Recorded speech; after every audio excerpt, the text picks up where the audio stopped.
Bonjour, je suis Jérôme Effred, ludodida, je suis professeur des écoles. Ma mission, ton plaisir d'apprendre.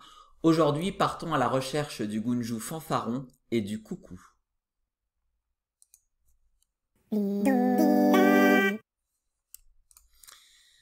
Voici la première séance sur 2 séances. Je vais commencer par vous raconter une histoire qui vous permettra de faire connaissance avec le gunju fanfaron. Et ensuite, nous le chercherons caché dans un morceau parmi 4 lors d'une phase d'écoute. Le gunju fanfaron et le coucou. Ce matin, je suis en forme. Pas de temps à perdre. Je sors. Bonjour les amis. Bonjour. Déjà levé, gunju fanfaron?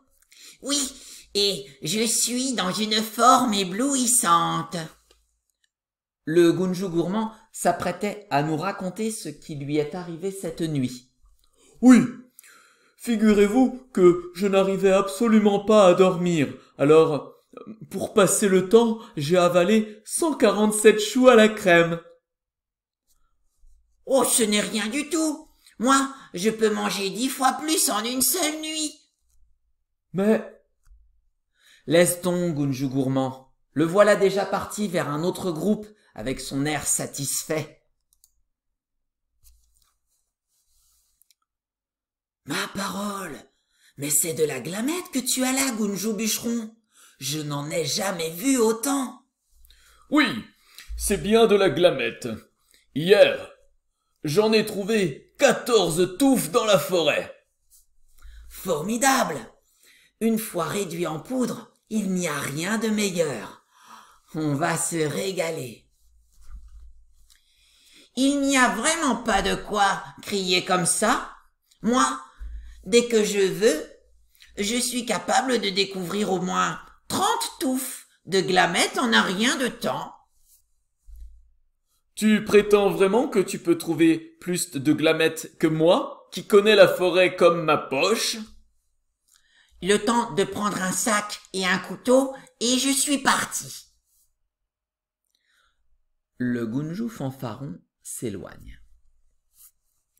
Ils ne croient pas un mot de ce que je leur ai dit, mais je leur réserve une belle surprise. Bon, voyons. J'arrive à la source, et à partir de là, 6 pas vers la droite. Voilà. Je soulève la pierre qui cache le trou. Il ne me reste qu'à l'appeler. Magicien de la forêt! C'est moi, ton ami, le gunju fanfaron. J'ai besoin de toi. Montre-toi. Gunju fanfaron, mon sauveur, que veux-tu que je fasse pour toi? Il faut que je réussisse à trouver au moins 30 pieds de glamettes et très vite. Toi qui peux te transformer en oiseau, si tu voles au-dessus de la forêt, tu pourras m'indiquer les endroits où tu vois des touffes, et moi, je n'aurai plus qu'à les couper. Je te dois bien ça. Je vais me changer en coucou. Ah, chaque fois que je verrai un pied de glamette, je pousserai le cri du coucou, et tu n'auras qu'à venir le couper. Sitôt dit, sitôt fait, en moins d'1 heure, le chant du coucou a retenti plus de 30 fois. Imaginez la tête du village quand le gunju fanfaron est revenu.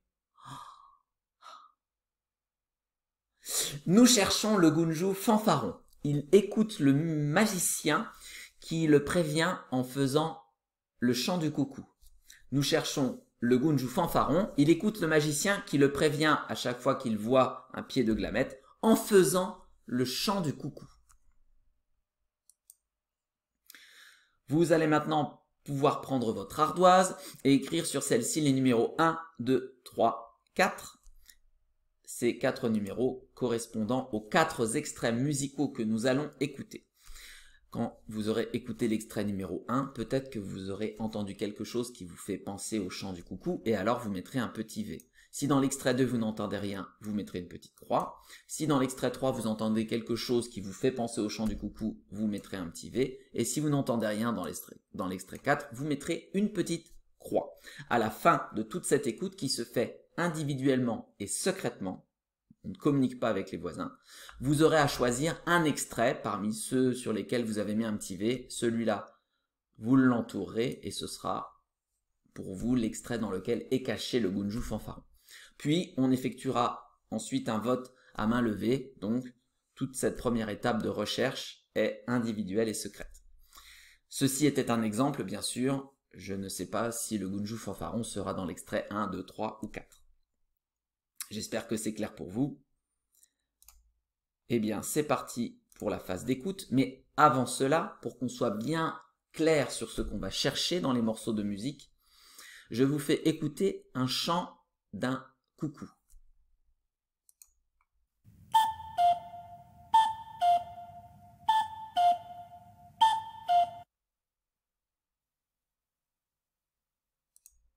C'est donc quelque chose qui s'apparente à ce bruit-là que nous allons chercher dans un des morceaux de musique.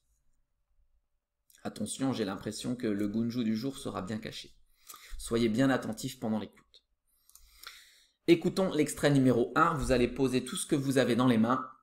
On pose ses mains sur la table, on est bien silencieux, calme, attentif pour l'écoute de l'extrait numéro 1.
Vous pouvez prendre de nouveau votre feutre Velleda et en dessous du numéro 1, selon si vous avez entendu quelque chose de suspect, vous allez mettre un petit V ou une petite croix si vous n'avez rien entendu de particulier dans ce morceau.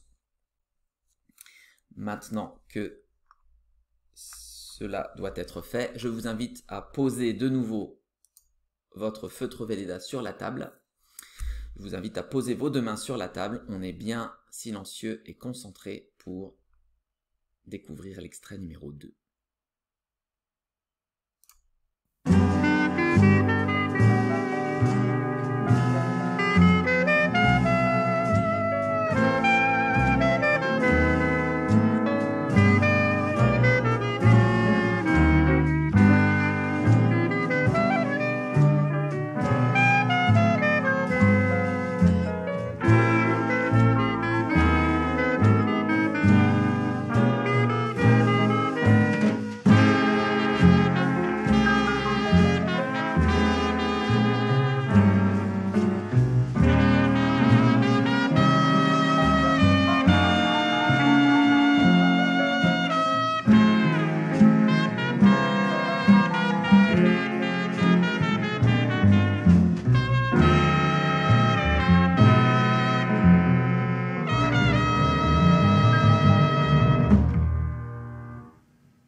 Je vous invite à reprendre votre feutre Velleda. Si vous avez entendu quelque chose dans l'extrait numéro 2 qui vous a fait penser au magicien qui imite le chant du coucou, pour prévenir le Gunju fanfaron des touffes de glamettes, alors je vous invite à mettre un petit V sous le numéro 2. Si ce n'est pas le cas, que vous n'avez rien entendu de suspect, vous mettez une petite croix comme d'habitude.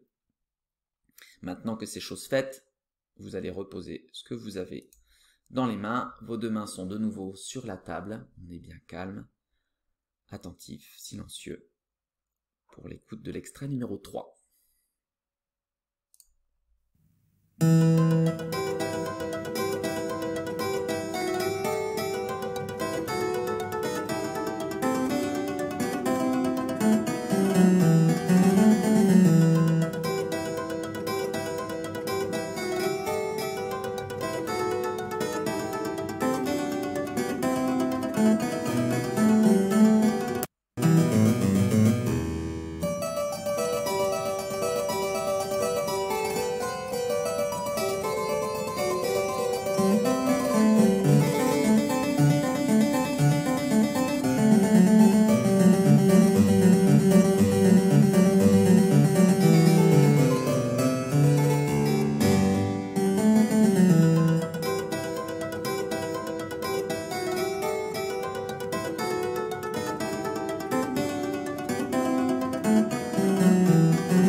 Allez, je vous invite de nouveau à prendre votre feutre pour écrire sur votre ardoise en dessous du numéro 3, soit un petit V, soit une petite croix, selon si vous avez entendu quelque chose dans ce morceau.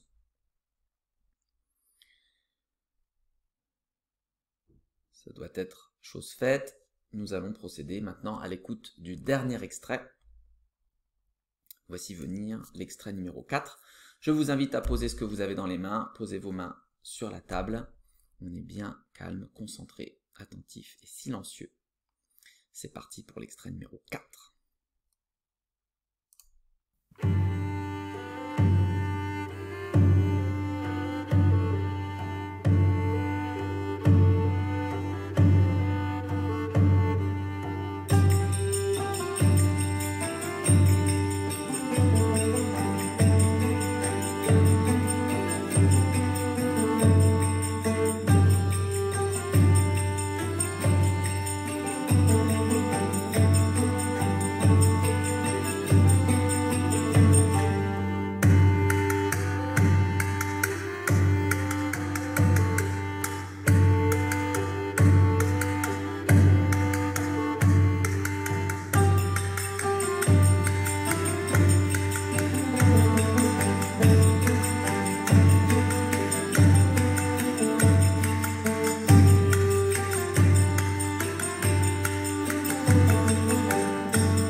Très bien, vous pouvez reprendre votre ardoise et en dessous du numéro 4, si vous avez entendu quelque chose qui vous a fait penser au chant du coucou, imité par le magicien, vous pouvez mettre un petit V, une petite croix, si vous n'avez rien entendu de spécial. Maintenant, toujours secrètement, individuellement, vous allez faire le point avec ce que vous avez entendu.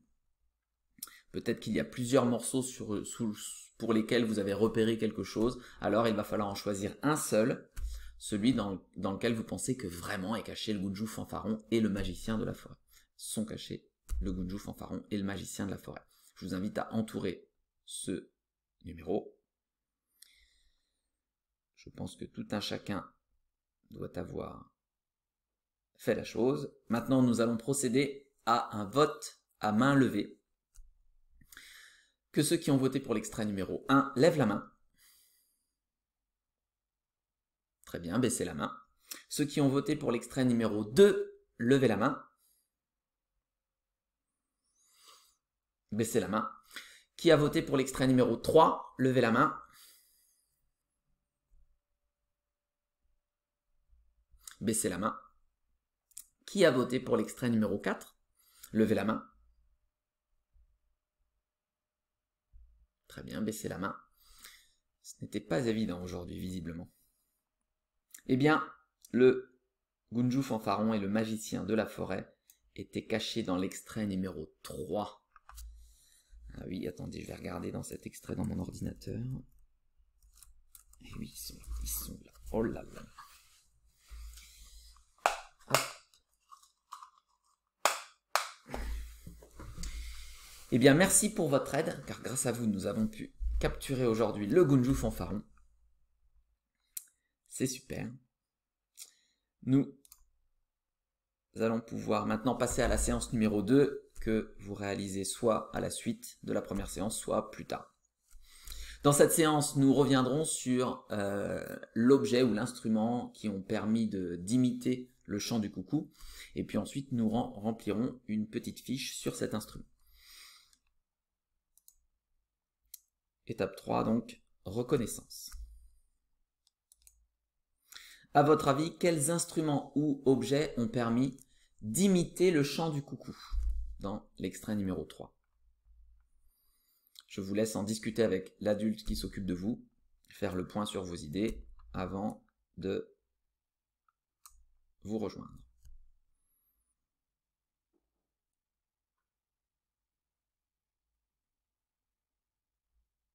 C'est tout bon.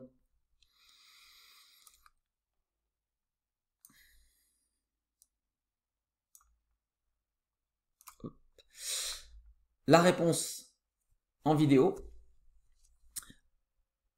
Je vous laisse regarder cet extrait-là. Et à chaque fois qu'on entend le chant du coucou, vous pourrez me regarder en bas. Je vais lever le doigt à chaque fois qu'on entend le chant du coucou.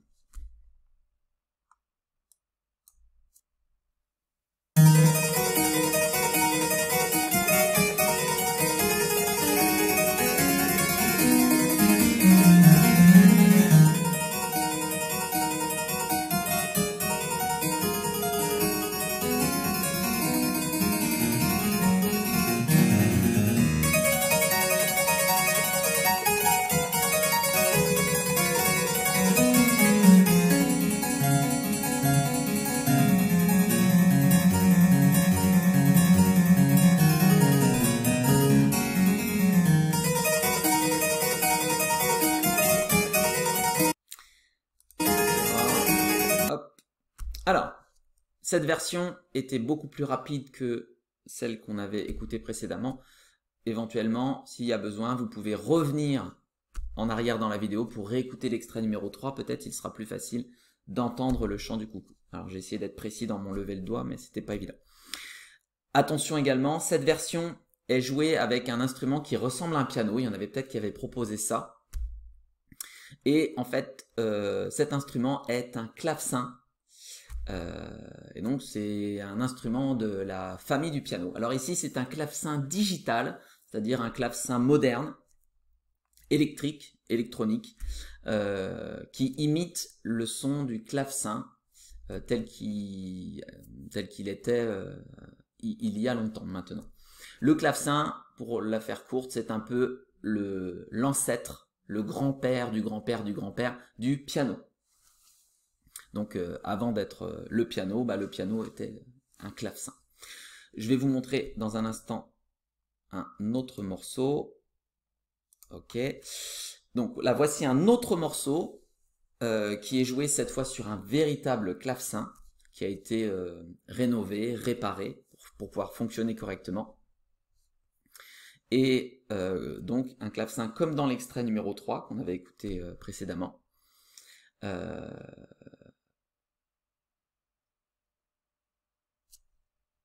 Et ah oui, le morceau qui va être joué ne sera pas le même par contre. Ce sera un autre morceau, mais joué avec le clavecin. Voilà. Je vous laisse écouter.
tout petit peu en arrière.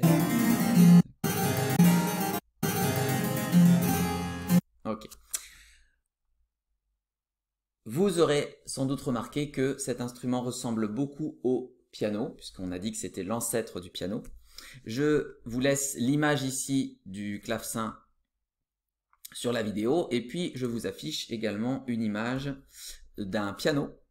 Et vous pouvez faire le point sur les différences et les ressemblances. Donc, quelles sont les choses qui se ressemblent, quelles sont les choses qui sont différentes entre le clavecin et le piano. Je vous laisse faire le point avec la personne qui s'occupe de vous. Je vous invite à appuyer sur pause. On se retrouve juste après.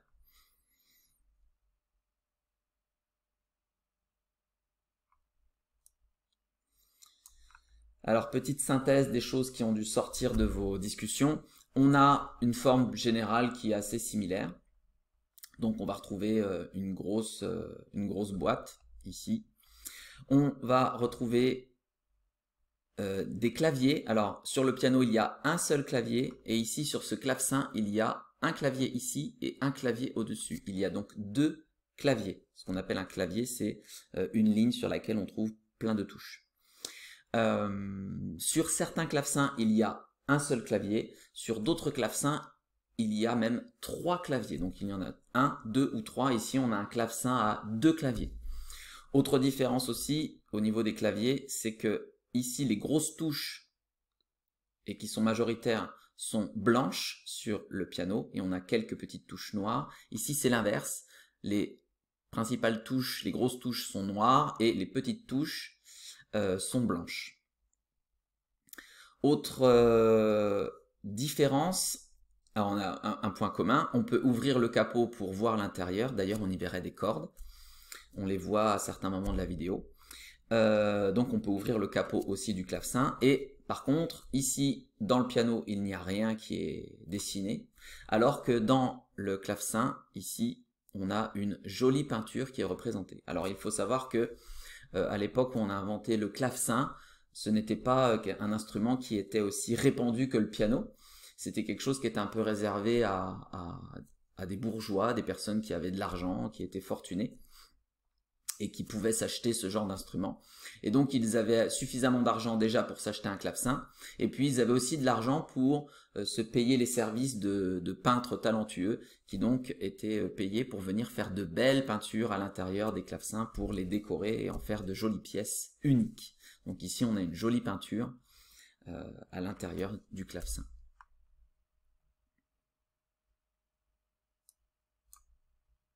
Étape 4, la petite fiche associée au clavecin. J'invite la personne qui s'occupe de vous à vous distribuer la petite fiche, éventuellement appuyer sur pause le temps de cette distribution. Donc, le Gunju fanfaron et le coucou étaient cachés dans une musique qui s'appelle le coucou. C'est une musique de France qui a été composée en 1750, donc il y a 250 ans, un peu plus de 250 ans. Donc ça date pas d'hier, et ça mettait à l'honneur le clavecin. Ça mettait en avant cet instrument, ce joli instrument qu'est le clavecin, et qui a une sonorité si particulière. On retrouve dans le clavecin comme dans le piano, on en a parlé tout à l'heure, des cordes et puis des claviers. Je vous invite maintenant, avec ce que j'ai dit précédemment et puis ce que je viens de rappeler brièvement, à compléter le petit texte qui est ici, sachant qu'il n'y a pas de mots inventé. Normalement, tous les mots sont écrits quelque part dans la fiche. Vous aurez peut-être besoin en plus du mot piano, mais qui s'écrit comme il se prononce. À vous de jouer. On se retrouve juste après pour la mise en commun et correction.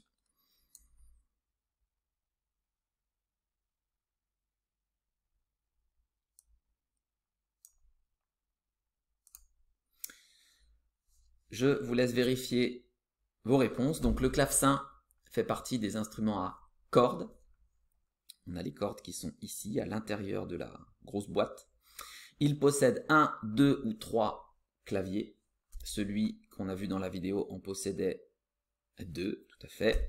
Les couleurs des touches sont inversées par rapport à celles du piano. Ce qui est blanc est noir, ce qui est noir est blanc. Et le son est nettement différent. Voilà. J'espère que ces 2 séances vous ont plu. Et maintenant, à vous de jouer. dans une prochaine recherche.